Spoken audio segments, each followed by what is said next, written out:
Live from downtown Detroit, Local 4 News at 11 starts now.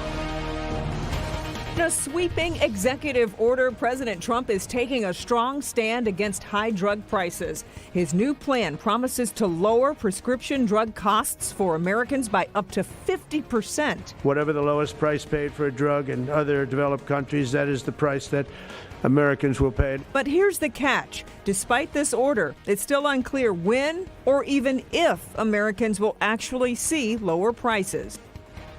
And that's because the president tried something similar to this back in his first term. Trump wanted to establish the so-called most favored nation rule, which would have let the U.S. take advantage of discounts that other countries negotiated for drugs under Medicare. But that move got blocked by federal courts. But this new plan goes even further than before. It's not just limited to Medicare or a specific number of drugs. Pamela Osborne spoke with a longtime pharmacist and professor at Wayne State University about all this. How is he responding to the news today?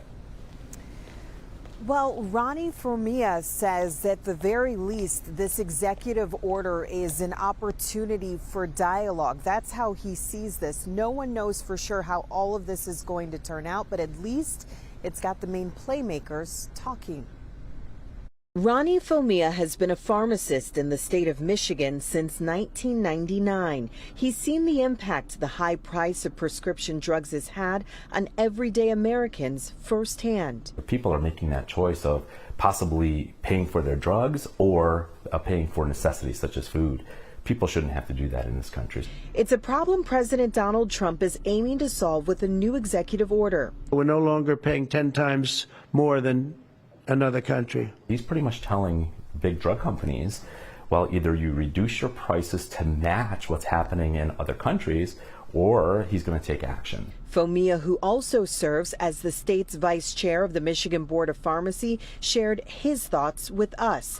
They aren't those of the board, but they are informed by his decades of experience in the industry. When you look at this, it sounds great, but it's not going to be easy.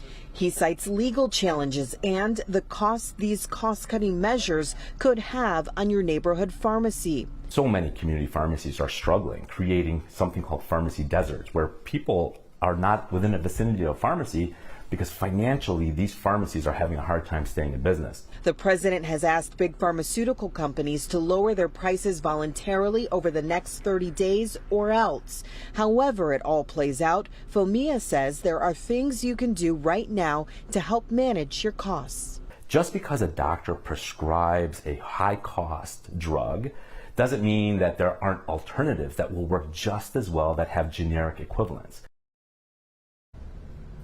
He also recommends calling different pharmacies to see how much your prescription medication costs at each one, saying that you could be able to find additional savings there as well.